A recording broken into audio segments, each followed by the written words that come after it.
Well, just show you how good Floyd really is. Yeah, he's awesome. You know, awesome. I mean, people just, because of the fact that he's won decisions by, you know, playing it safe, people that just don't get excited about him and they recognize him with the all-time greats. He's the best ever. Yeah, I believe so. Well, look what he did with Canelo. Yeah. I mean, he absolutely schooled him. You know could what? say Shut this, him that, down. and that. Yeah. But he just absolutely Changed schooled him. Canelo's style. Yeah, he did. Why is one of the richest boxers in history suddenly the poster child for financial disaster? How do you go from owning a mansion empire to allegedly being scammed out of $402 million? Joe Rogan wasn't just skeptical, he was appalled, watching Floyd Mayweather stumble into what some say was the most outrageous financial scam in sports history. Rogan didn't hold back. The legendary podcaster and UFC commentator lit into Mayweather's lifestyle, questioning how someone who made nearly $1 billion could lose so much so fast. According to Rogan, Mayweather was never really boxing for the love of the sport. He was chasing dollars like they were championship belts. The exhibitions, the celebrity fights, the mismatched opponents, it all screamed desperation, not dominance. Rogan saw through the glitz and glamour and called it what it was. A man fighting not to defend a title, but to refill his empty pockets. What he did with Canelo. Yeah. I mean, he absolutely schooled him. He could say this, that, and that. But he just absolutely Changed Canelo's style. Yeah, he did. You look at the way 100%. Canelo fight Daniel Jacobs, and so much head movement and so elusive now. Yeah. And he learned. Yeah. From luxury jets to diamond-encrusted watches, Floyd built his brand around being rich. Not just boxer rich, but I have my own jet rich. He bragged about owning $402 million in real estate spread across 60 buildings.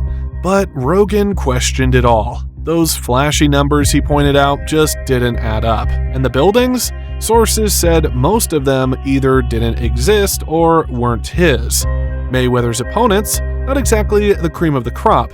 Rogan found it ridiculous that Floyd was making millions by beating up internet personalities and retired athletes who had no real business stepping in the ring with a world champion. These weren't legacy fights. They were pay-per-view scams dressed up as sporting events. And Floyd played the con perfectly, until he got conned himself. Joe noticed that Floyd had gone from thrilling audiences as an aggressive fighter to becoming a walking billboard for opulence. The transformation into Money Mayweather wasn't just branding, it was a lifestyle, one that apparently came with a monstrous monthly price tag. And when the income dried up, Mayweather didn't slow down. He just booked more fights. Even Floyd's iconic watch collection raised Rogan's eyebrows. Floyd would casually show off a watch worth $5 million, calling it his casual timepiece. That's not flexing, that's a delusion. Rogan argued these displays weren't about wealth, they were about masking insecurity. In his words, nobody spends like that unless they need to prove something. You know, you talk about somebody like Floyd, he's had his dad fight and his uncle fight before him, to where he's like refined the process so much that it's damn near perfect, you know what I mean? We haven't got to that point yet in MMA. No. It's going to be a while. And speaking of insecurity, remember when Floyd flirted with the idea of MMA? Rogan laughed it off. He said Floyd would get mauled in seconds. Boxing doesn't prepare you for leg kicks, takedowns, or submissions. Rogan predicted the fight would be a massacre. Floyd, he said, was simply chasing checks in spaces he had no business being in. One particularly absurd moment Rogan recalled was the time Floyd allegedly fired a referee during a match. You read that right. In the middle of a bout, Mayweather reportedly replaced the official because he didn't like being told to stop punching the back of his opponent's head. If true, it perfectly sums up Mayweather's world. Rules exist for everyone else, not him. And when he got him there, he knew he couldn't get out, and he bang. Yeah. It would have been amazing if we got a chance to see Floyd versus Loma when Floyd was in his prime. Yeah. That would have been fucking incredible to see which style's superior. Yeah. Because Floyd would move towards you like this. He would just get right up on you. And he'll be trying to like move on the back of him and stuff like that. It would have been amazing. But Rogan admitted one thing. Floyd's competitive drive came from his family. His dad and uncle were known for being fierce and relentless. That pressure created a boxing machine, but it also created a man who never learned when to stop pushing, even when it came to money. Floyd once claimed he earned $300 million a month. Rogan laughed so hard he practically fell out of his chair. Experts immediately shredded that fantasy. If true, Mayweather would be out-earning Bezos and Musk combined. Rogan knew it was nonsense and said only people completely detached from financial reality could believe those figures. To justify his lifestyle, Mayweather talked about building generational wealth. He wanted his kids to take over his businesses, but even that turned into an opportunity to criticize. Rogan pointed out that Floyd gave his kids money, cars, and houses without any real work ethic being taught.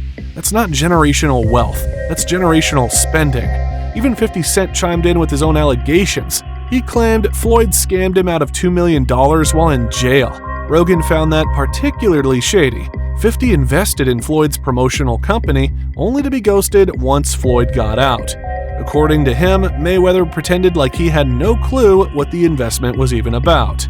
It gets worse. Floyd's inner circle reportedly isn't full of fans. According to 50, many people around Floyd don't even like him. Why? Because he flaunts his wealth with zero humility. You can't buy respect with diamond watches and rented jets. Logan Paul had his own beef with Floyd too. After their highly publicized fight, Paul claimed he still hadn't been paid. That's millions in limbo. If Mayweather's name is on the marquee and fighters are leaving unpaid, something's rotten behind the curtains. Even Oscar De La Hoya chimed in, saying the reason Floyd keeps fighting is simple. He's broke. It's a cycle as old as boxing itself. Massive earnings, bigger spending, and eventually desperation.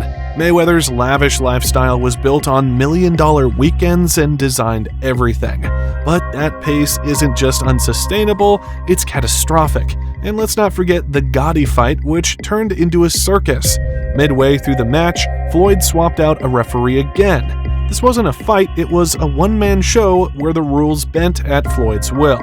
Fans booed, commentators cringed, and Rogan couldn't believe what he was watching. Floyd used to be respected. Now he's being sued by his own jeweler. That's right, the guy who supplied him with his infamous $18 million watch is now taking him to court. Apparently, not everything Mayweather wears is paid off. Joe Rogan summed it up without needing to say much. Floyd Mayweather, once the unbeatable champion, is now a walking cautionary tale. From dodging punches to dodging lawsuits, his life has shifted from championship glory to financial controversy. And the circus doesn't stop there.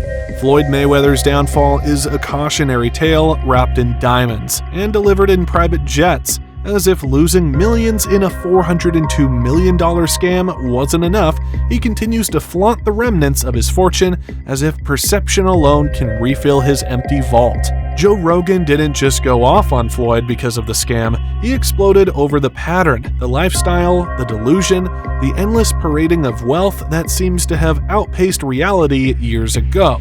Once hailed as a boxing genius, Floyd now looks more like a retired magician who keeps pulling empty rabbits from his hat. He's no longer remembered for his flawless defense or unbeatable record, but for the absurdity of showcasing watches worth more than mansions, while being sued left and right. And Joe Rogan, in his signature style, isn't buying the act. He sees the magician's strings, the trick mirrors, and the IOUs hidden behind the curtains. It's not a performance anymore, it's desperation. Rogan has long admired fighters who focus on legacy, warriors who sweat in silence and speak only through their discipline in the ring. But Floyd turned the sport into a side hustle for cash. And the sad part, it's no longer raining money, it's pouring debt. When a man goes from owning skyscrapers to ducking calls from jewelers, the empire starts to look like a sandcastle at high tide. People often forget the weight of that kind of fame. It's easy to clap when someone shows off million-dollar sneakers. It's harder to admit that behind the glitter is a man making club appearances for quick cash. Floyd used to pack stadiums. Now he's shaking hands at local nightclubs to stay liquid. If that's not tragic, what is? The Floyd-Joe tension isn't just about boxing either. It's about values. Rogan respects fighters who grind, improve, and evolve. Floyd, by contrast, seems to have evolved into a caricature. No longer an athlete, but a brand, a billboard for all the wrong messages. Telling young people to value watches over wisdom. Teaching them that image outweighs substance. What was once inspiring now looks like a warning sign wrapped in gold chains, and the lawsuits keep stacking up like unpaid bills. Former employees, business partners, even family members have grumbled about being cut out or misled. When everyone around you has a problem, you're probably the problem. Joe Rogan simply said what everyone else was thinking. The king might be wearing Gucci, but he's got no financial clothes. They'll remember the lawsuits, the unpaid debts, the watch collections auctioned off for pennies, and Joe Rogan, he'll still be talking, still podcasting, still reminding us all that greatness without grounding is a recipe for disaster. Don't forget to like, comment, and subscribe for more breakdowns, roasts, and real talk. Let us know what you think. Is Floyd too far gone, or can he pull off one last comeback before the final bell rings on his reputation?